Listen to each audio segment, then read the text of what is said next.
Baik, teman-teman, kali ini saya ingin mereview hasil pekerjaan dari karya tulis ilmiah yang sudah ada dari filenya Jessica Aryani Julianti. Ini dengan judul Pengaruh Love Language terhadap Kekuatan Hubungan Interpersonal. Ini menggunakan objeknya adalah mahasiswa ya. Nanti ditambahkan di sini teman-teman, silakan pindahkan judulnya di sini secara lengkap. Ini kita bahas dari cover. Dari cover dulu. Ini menggunakan judul ini menggunakan fontnya 14 Times New Roman. Spasi yang digunakan di dalam cover yaitu 1,5 atau keseluruhan ya. Keseluruhan menggunakan 1,5 spasinya kecuali tabel. Tabel menggunakan 1,15 atau 1,15 dan multiple silakan di custom sendiri ya. 1,15 atau 1,115. Semua menggunakan Times New Roman dan untuk cover judul ini 14 menggunakan huruf kapital semua.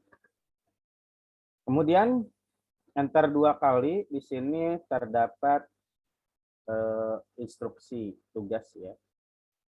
Samakan saja, karya tulis ilmiah ini merupakan syarat untuk mengikuti ujian akhir semester genap mata kuliah Bahasa Indonesia. Diganti saja naskahnya, silakan dicatat. Karya tulis ilmiah ini sebagai salah satu syarat,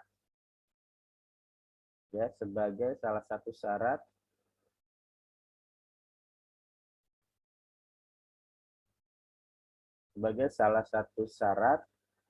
dan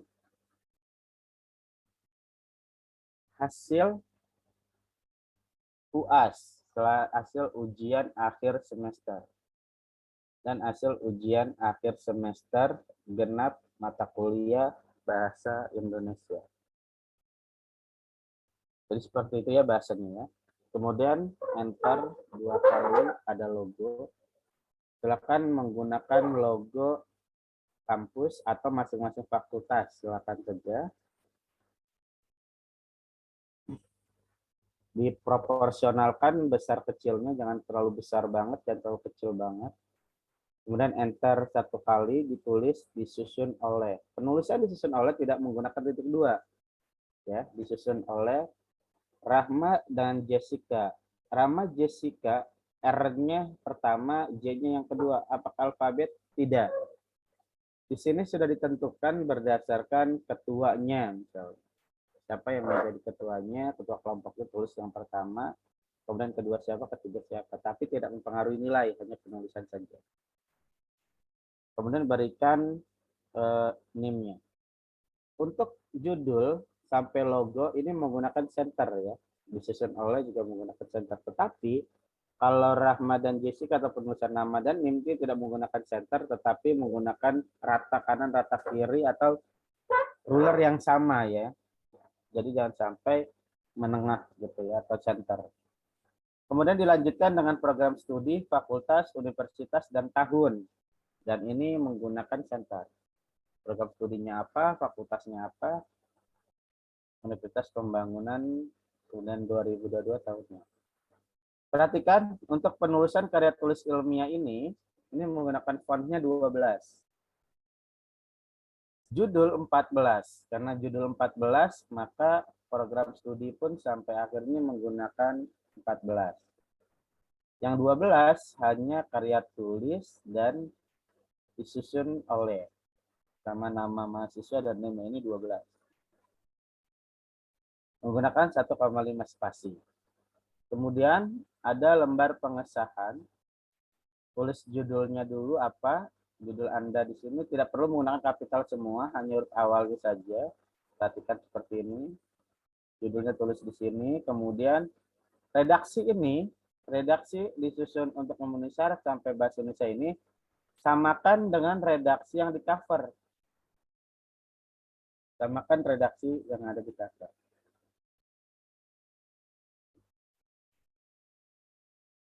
Ya. Kemudian tambahkan tahun pelajaran.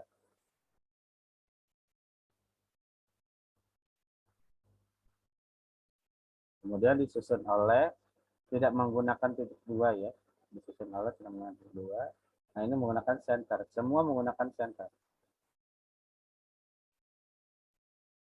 Kemudian ada bahasanya. Karya ilmiah ini telah dikoreksi dan disahkan oleh dosen mata kuliah. Tambahkan mata kuliah bahasa Indonesia. Tambahkan mata kuliah bahasa Indonesia.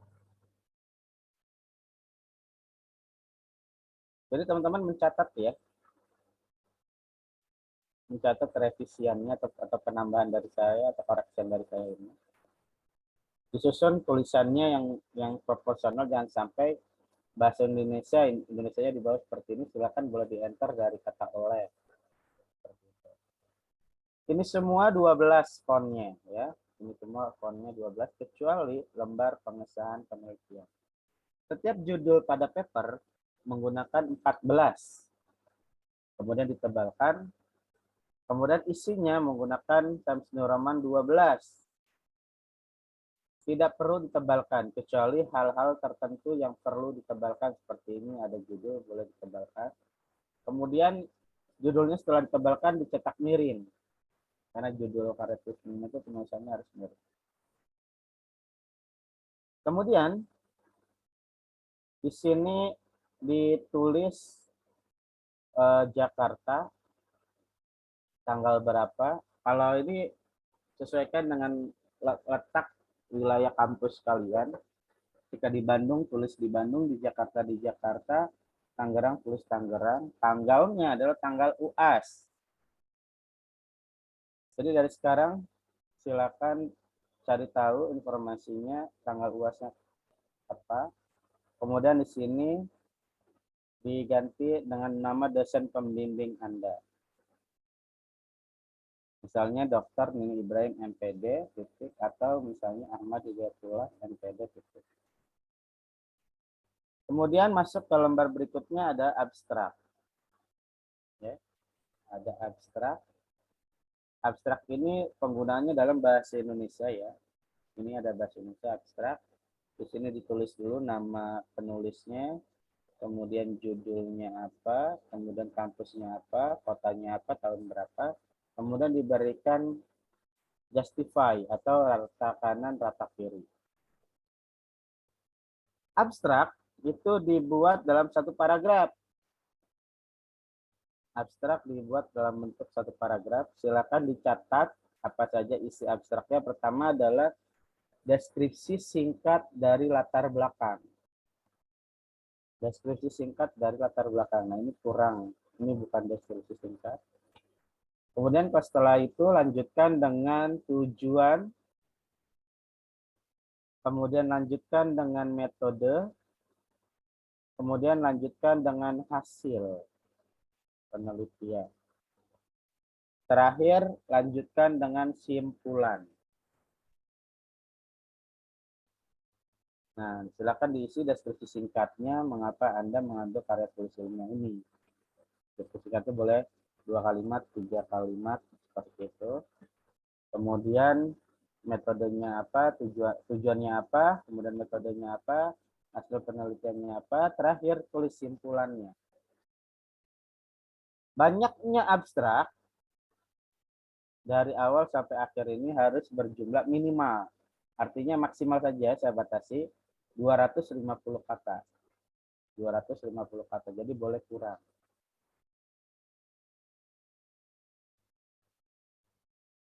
Setelah itu berikan kata kunci, di mana menggunakan setiap katanya diberikan tanda koma, tidak perlu hurufnya kapital semua, hurufnya kecil saja di awal ya, kecuali memang harus kapital seperti SMP, seperti itu kapital ya. Misalnya love language ini boleh menggunakan frase boleh ya. 2 kata jika memang ini kalau memang ini frase ya. Tapi jika 1 kata saja itu menggunakan koma. Nah, hubungan ini harus ada koma nih di sini. Hubungan koma, interpersonal koma. Jadi harus ada 5, minimal 5, paling banyak 7, paling banyak 7. Ini di satu kertas tersendiri. Maka di kertas berikutnya atau di halaman berikutnya ada abstrak bahasa Inggrisnya. abstrak bahasa Inggrisnya harus seperti abstrak bahasa Indonesia di kertas yang baru. Jangan dilanjutkan.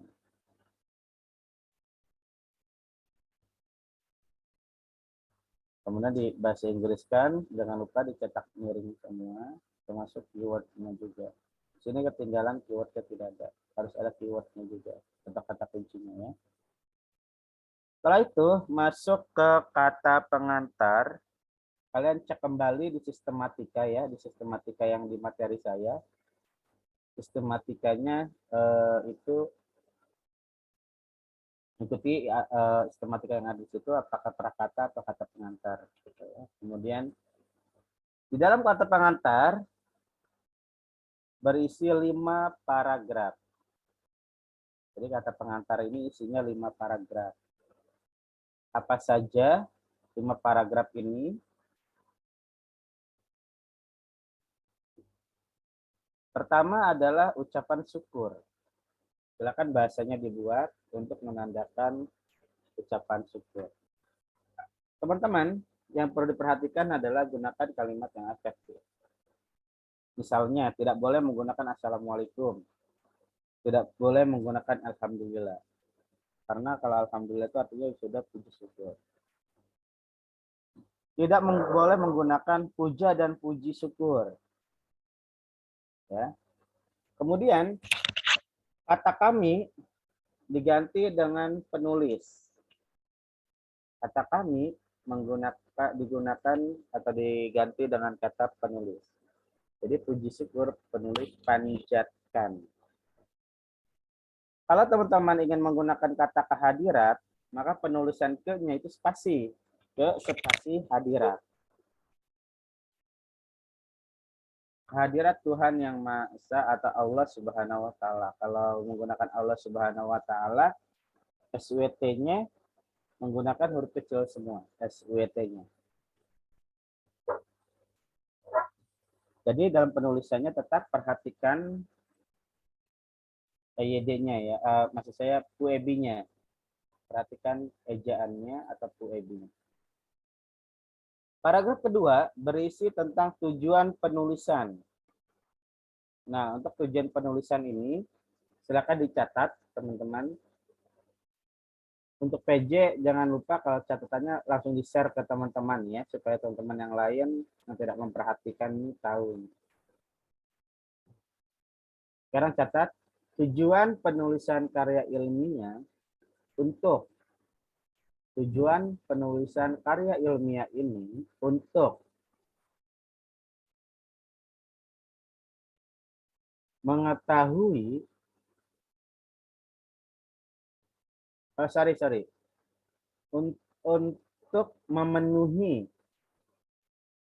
untuk memenuhi tugas akhir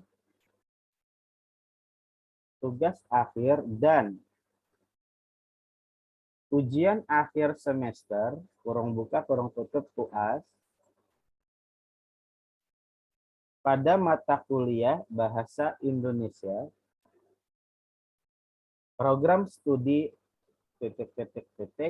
Universitas ... Nah, untuk dilengkapi ya titiknya. Kemudian paragraf ketiga berisi kritik dan saran. Kritik dulu baru saran. Silakan diatur kembali bahasanya, boleh menggunakan redaksi yang berbeda. Intinya kritik dulu baru saran.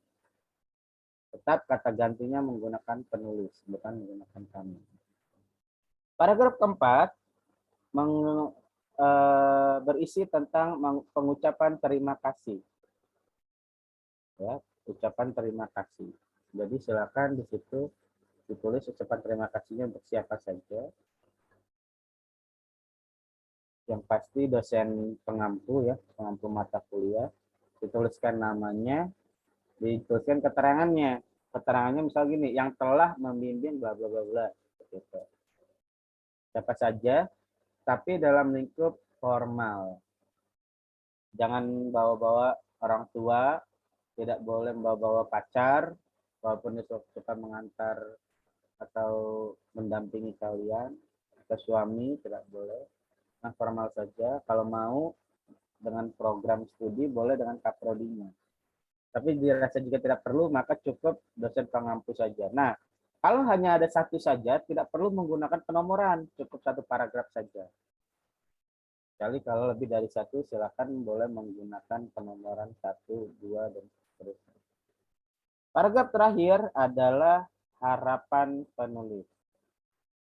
Misalnya harapan penulis itu adalah penulis berharap karya tulis ilmiah ini dapat bermanfaat bagi khalayak banyak. Seperti itu. Oke. Berikan tanggalnya. Tanggal di sini adalah tanggal UAS kalian. Kemudian berikan tulis di sini penulis karena berdua, tulis saja penulis seperti itu.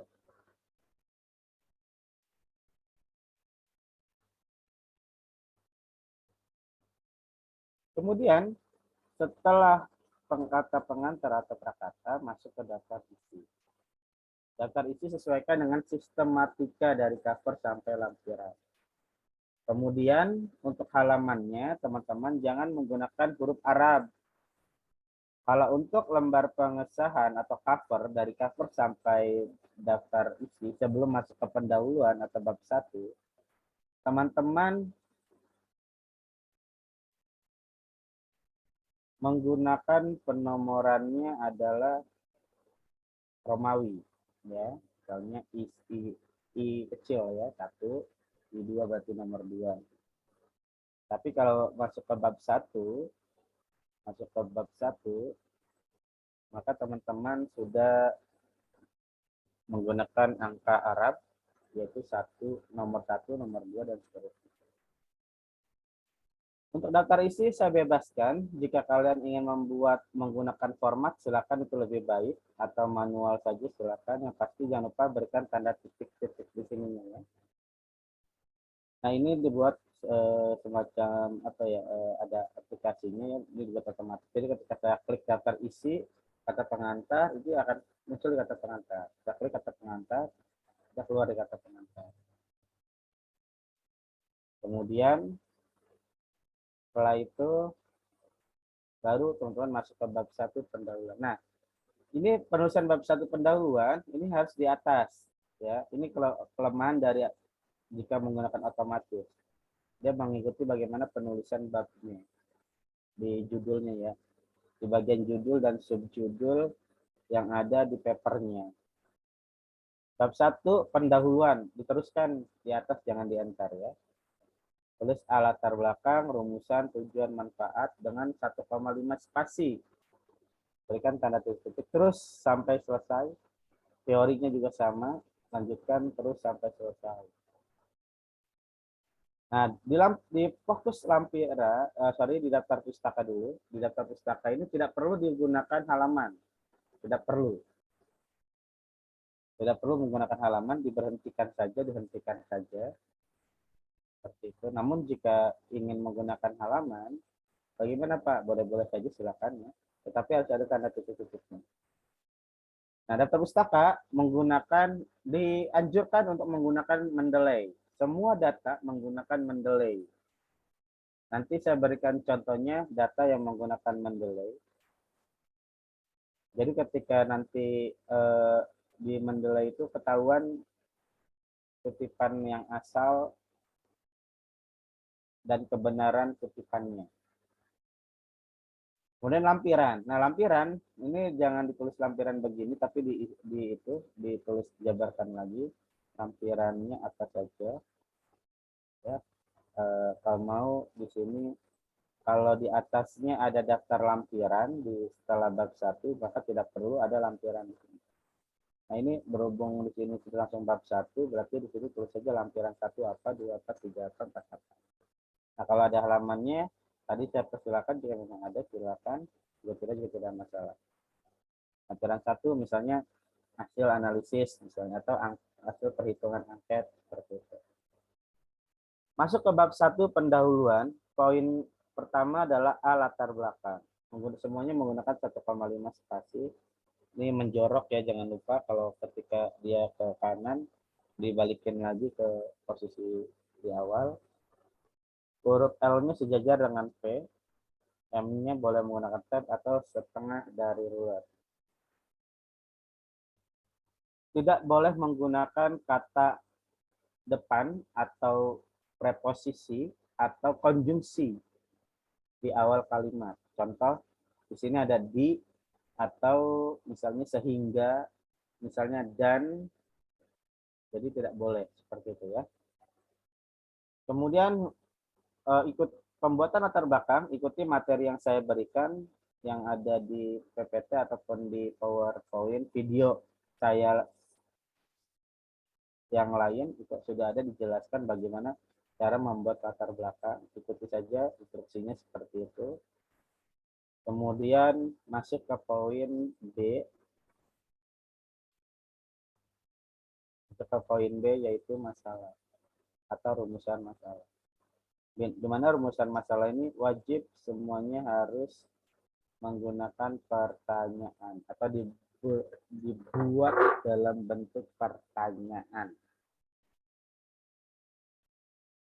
Sesuaikan dengan materi yang saya berikan, bagaimana cara membuat pertanyaannya. Nah, yang penting tulisan satu ini sejajar dengan N. Di sini tulisannya. Jadi harus rapi. Kemudian diakhiri dengan tanda tanya.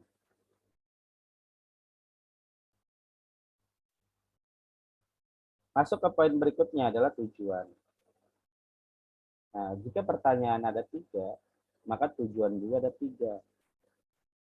Pertanyaan 1 untuk menentukan tujuan 1 atau tujuan 1 berasal dari pertanyaan 1. Tujuan 2 berasal dari pertanyaan nomor 2 dan seterusnya. Kemudian bagian D, manfaat atau kegunaan penelitian. Jadi ditentukan untuk siapa saja. Pertama ada peneliti, ada orang tua, ada pasangan. Ini tergantung ya, tergantung dari objeknya. Jika kalian menggunakan objeknya adalah mahasiswa, boleh menggunakan selain peneliti, mahasiswa, orang tua, dosen. Kalau siswa, boleh tambahkan siswa, orang tua, guru. Seperti itu. Nah, itu bab 1 ya. Kemudian manfaat atau kegunaan ini bahasanya harus konkret, jangan abstrak, harus spesifik mana yang diperlukan untuk atau yang bisa dijadikan sebagai kegunaannya atau manfaat. Itu bab 1 ya. Kita lanjut ke bab 2, kajian teoretis.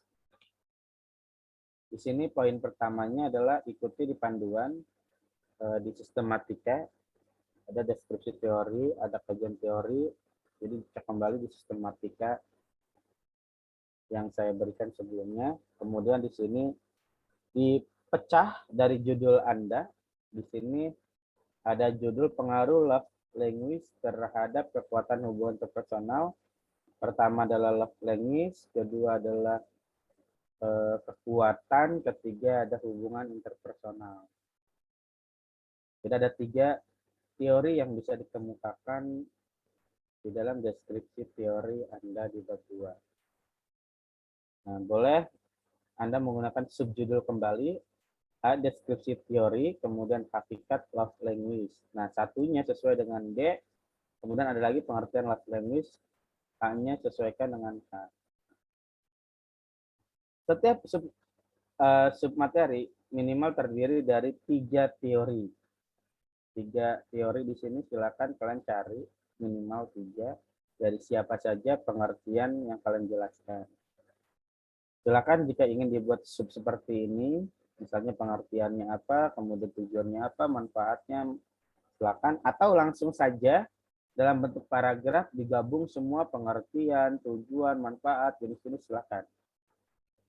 Bagian ini saya bebaskan. Yang terpenting adalah teman-teman setiap kutipan itu harus menandakan sebuah body note. Harus disertakan sumber seperti ini, diakhiri dengan body note. Tetapi teman-teman, setelah melakukan body note ini, boleh kalian mendeskripsikan atau memberikan interpretasi dari analisis pernyataan yang kalian berikan. Ikuti materi di video saya yang sebelumnya ada di bagian penulisan bab 2. Di situ ada bagaimana cara mengutip dan menentukan variabel apa saja yang akan dibahas. Jadi ikuti yang di bab 2 ya, video di bab 2. Kemudian lanjut hakikat kekuatan, kemudian disesuaikan dengan judul masing-masing, kemudian hubungan interpersonal, silakan saja diperkuat seperti halnya ini. Tapi untuk sumbernya teman-teman itu minimal 2011 ya. Jadi 2011 ke atas jangan menggunakan di bawah 2011. Kemudian tidak didapati seperti ini harus ada sumbernya. Maka dari itu teman-teman silakan pahami kembali penjelasan saya di video bab 2 itu. Lanjut ke bagian B, penelitian relevan. Jadi silakan cari judul penelitian atau cari penelitian yang sifatnya dapat dijadikan relevansi dengan penelitian Anda. Nah, di sini ada berapa? Silakan di sini ada 1, ada 2, ada 3. Minimal 3 peneliti atau 3 penelitiannya. Di mana untuk penelitian relevan ini setiap penelitiannya berisi apa saja. Pertama adalah identitas penelitiannya, namanya siapa, judulnya apa, tahun berapa, instansinya apa, atau jurnalnya dari mana gitu ya. Kalau tidak ada jurnal, instansi. Kalau tidak ada instansi, biasanya itu keterangan skripsi atau disertasi. Ya, seperti itu. Kemudian tujuan. Tujuannya apa? Dari penelitiannya si Kurniawati ini atau yang Anda kutip ini. Kemudian setelah tujuan, metode penelitiannya apa? Metode yang digunakannya apa dari penelitian ini? Kemudian hasil penelitian. Kemudian hasil penelitian.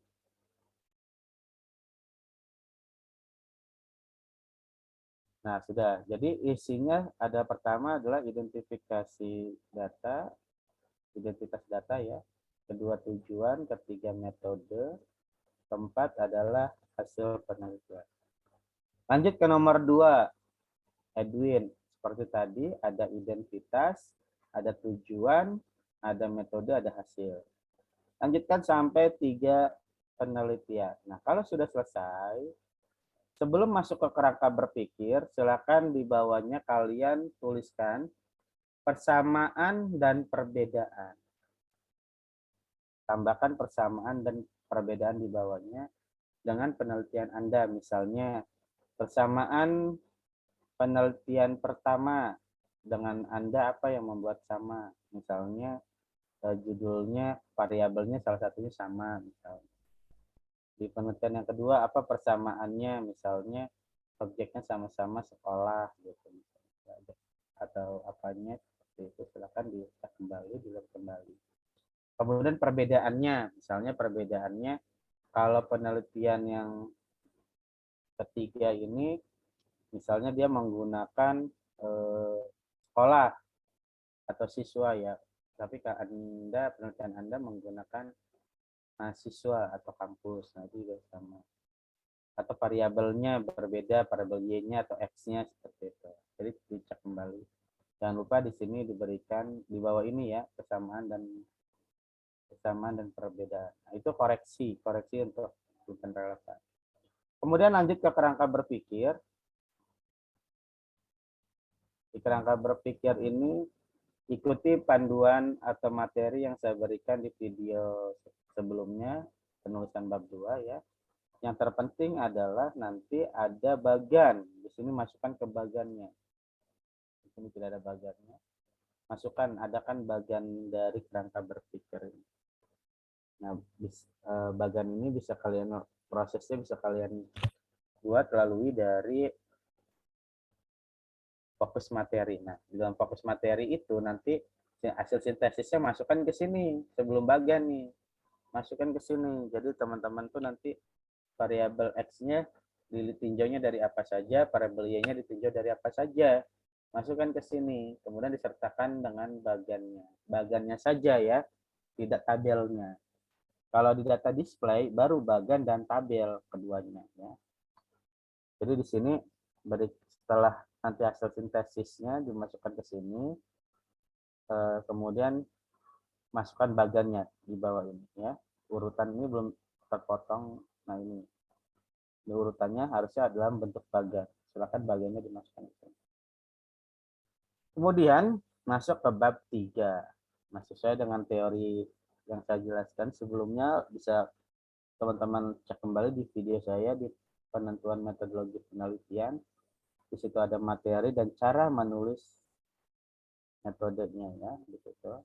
Di bab 3, A-nya tempat dan waktu, metode penelitiannya apa, menggunakan apa, kemudian objek penelitiannya apa, kemudian teknik pengumpulannya apa nih, teknik pengumpulannya misalnya kuesioner, jelaskan apa itu kuesioner, bagaimana cara pengambilannya, gitu. Kemudian dengan kalau kuesioner ini maka masukkan tabel kisi-kisinya di sini. Nah di fokus teori bagian instrumennya kan ada membuat kisi-kisi itu bagi yang angket ya, bagi yang kuantitatif yang menggunakan angket, masukkan di sini tabel kisi-kisinya. Masukkan tabel kisi-kisinya, setelah itu, setelah tabel kisi-kisi baru masukkan instrumennya. Ya, masukkan instrumennya, pertanyaannya. Seperti ini. Kemudian observasi apa? Kemudian tadi kan kuesioner ya. 1 kuesioner. 2 apa? Observasi, jelaskan bagaimana observasinya, misalnya mendatangi gitu kan, mendatangi untuk mencari data, untuk ngapain gitu, dijelaskan. Studi pustaka menggunakan buku-buku referensi, dokumentasi dijelaskan tuh bagaimana cara mendokumentasikannya, itu melalui gambar atau foto atau video gitu misalnya. Nah, kalau teknik pengumpulan data sudah selesai, maka masuk ke bagian teknik analisis data. Teknik kelasnya menggunakan apa? Kalau menggunakan kuantitatif, kualitatif. Nah, ini sesuaikan dengan ini saja ya, dengan materi saya yang di bab 3 itu. Kalau kuantitatif, apakah menggunakan korelasi atau menggunakan eksperimen. Kemudian kualitatifnya apakah deskriptif ataukah survei, seperti itu. Nah, di sini nanti, kalau yang kualitatif, masukkan di teknik data ini, masukkan Miles and Haberman, sesuai dengan materi yang saya berikan. Kalau kuantitatif, nanti di sini bisa menggunakan standarnya saja, misalnya menggunakan persentase, gitu ya. Masukkan rumus persentasenya, masukkan keterangannya dan sumbernya. Begitupun yang kualitatif juga sama, Miles and Haberman itu sumbernya dari mana, cari teori itu. Kalau sudah selesai, masuk ke bab 4. Di dalam bab 4 ada fokusnya, pertama deskripsi data. Deskripsi data itu berisi 2. Pertama adalah dari instrumennya dulu. Misalnya datanya diperoleh dengan cara apa, bagaimana, misalnya melalui angket, dengan berapa pertanyaan, atau kuesionernya berisi 20 pertanyaan yang terkait dengan apa, gitu, itu dijelaskan. Kemudian dengan skalanya isinya apa, setuju tidak setuju, berapa. Yang kedua adalah responden. Berapa jumlah respondennya misalnya, dijelaskan. Lebih bagus lagi ada tabel respondennya dengan menggunakan inisial. Sudah dari situ maka masuk ke hasil penelitian, kembali ke data ini yang disebut dengan angket. Makanya angket teman-teman lebih enak itu menggunakan Google Form. Kalau tidak, sebar angket. Mereka suruh ngisi, maka kalian manual membuat grafiknya atau bagan. Nah, masukkan di sini. Di sini ada, tadi dijelaskan ada 20 pertanyaan. Berarti nanti di sininya akan ada 20 pertanyaan. Perhatikan penulisannya ya teman-teman. Satunya di bawah P harus dijaga. Pertanyaan 1 apa? Tulis di sini. Kemudian grafiknya tulis di sini berapa persen.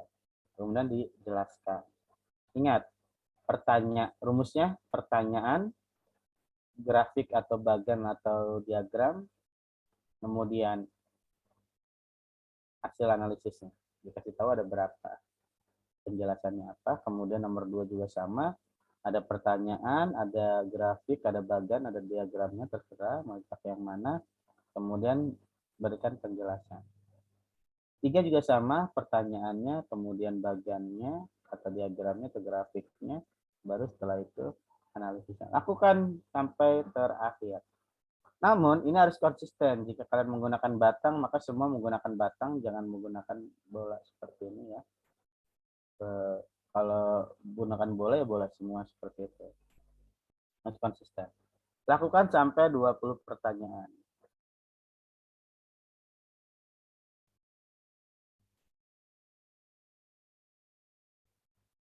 Kita lanjut ke pertanyaan 20.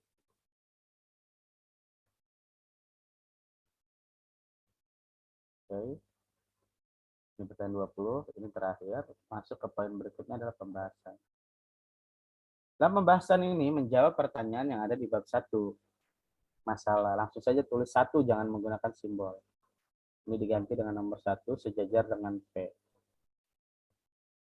Di nomor 1 pertanyaannya kita lihat. Di bab 1 kita lihat. Bagaimana pengaruh love language terhadap kekuatan hubungan. Nah ini teman-teman, kata tanyanya harus dihilangkan. Bagaimananya ini. Ini harusnya bagaimanakah, apakah gitu ya, bukan bagaimana saja atau apa saja. Nah ini bagaimana, berarti ini dihilangkan, cukup ininya saja yang di copy, tanda tanyanya dihilangkan, sampai sini pengaruh sampai interpersonal, kemudian dipindahkan ke bab 4 bagian pembahasan.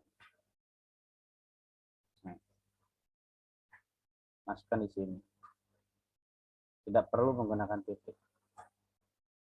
Setelah ini baru dijawab berdasarkan angket yang ini, yang kalian isi ini semua. Lakukan hal demikian sesuai dengan jumlah pertanyaan. Tadi masih nomor 1, ini nomor 2-nya. Hilangkan kata tanyanya ya. Hilangkan. Kemudian ini ketiga, hilangkan juga kata tanyanya. Kemudian sudah 3 saja ini, berarti sesuai dengan pertanyaan yang ada di bab 1 ada 3 pertanyaan, maka pembahasan juga ada 3 pertanyaan. Dan di sini silakan teman-teman perdalam jawabannya berdasarkan hasil penelitian. Jangan lupa tambahkan statement-statement atau pernyataan-pernyataan yang memang itu mendukung dengan dibuktikan teori para ahli atau penelitian lainnya. Kemudian deskripsikan hasil penelitian Anda di pembahasan ini dan cari penelitian terdahulu yang hasilnya sama dengan hasil penelitian yang teman-teman lakukan, khususnya di poin nomor 1. Jadi tergantung pertanyaannya ya. Kalau pertanyaan ternyata ada di nomor 1 yang bagaimana pengaruhnya atau apakah ada pengaruhnya itu untuk menentukan jumlahnya. Kalau sudah selesai, masuk ke bab 5. Masuk ke bab 5 yaitu simpulan saran atau kita sebut dengan penutup. Berisi dengan tentang simpulan. Simpulannya apa saja, silakan. Tidak lagi berupa angka lagi ya. Sesuaikan dengan materi yang saya berikan, materi yang sebelumnya juga ada video yang sudah diterbitkan dan dipublikasikan, bisa dilihat di situ di bagian bab 4, penulisan bab 4, hasil penelitian dan pembahasan serta kesimpulan. Bisa lihat di situ. Kemudian saran. Nah, cara menuliskan saran juga sama, ikuti materi yang saya berikan. Harus ada untuk siapanya atau sasarannya, kedua harus spesifik, kemudian harus konkret juga ya. Kemudian daftar pustaka. Ini sudah otomatis daftar pustaka jika teman-teman menggunakan Mendeley. Jadi teori-teori yang ada di bab 2 dan bab 3. Sebagai contoh, saya buka lagi. Misalnya ini nih, Rako, ya, Raco 2010. Ini di Mendeley, ketika ini di Mendeley, otomatis nanti di daftar pustaka, tulisan Raco tadi sudah ada. Nah, di sini tidak ada nih. Saat ini belum Mendeley. Silakan dipelajari kembali itu Mendeley ya. Kemudian setelah membuat bab 5, daftar pustaka sesuaikan dengan Mendeley-nya, kemudian masuk ke lampiran. Nah, lampiran pertama, lampiran 1 apa? Misalnya instrumen, berarti pertanyaannya. Ini yang ada di Google Form oleh Anda. Kalau kalian tabelnya saja juga tidak apa-apa. Tabelnya yang dimasukkan di sini. Terus lanjutkan lampiran 2, misalnya hasilnya, lampiran 3 apa, lampiran 4 apa. Jadi itu teman-teman materi yang bisa diambil, kemudian bisa teman-teman pelajari yang Mendeley tadi ya, Mendeley tadi. Jadi kalau itu lebih mantap dan lebih akurat, ada tulis itu jika menggunakan Mendeley. Nanti juga artikel ilmunya menggunakan Mendeley supaya datanya lebih akurat dan tidak bohong. Dan disertakan dengan bukti artikelnya ada di dalam Mendeley. Maka pelajari Mendeley juga. Jadi ini teman-teman sebagai penjelasan karya tulis ilmiah, reviewnya dari awal sampai akhir. Kita berhasil mereview punyanya hasil pekerjaan Jessica Riani, tentunya banyak juga kekurangannya dari sini. Teman-teman bisa melengkapi kekurangan-kekurangan dari Jessica ini di dalam tulisan teman-teman. Ingat teman-teman, dalam pengerjaan ini harus serius, karena ini adalah nilai UAS Anda, sebagai nilai UAS. Jadi oleh sebab itu teman-teman harus kerjakan semaksimal mungkin, serius mungkin, jangan asal-asalan. Jadi itu saja. Terima kasih. Sekian dari review saya. Semoga bermanfaat.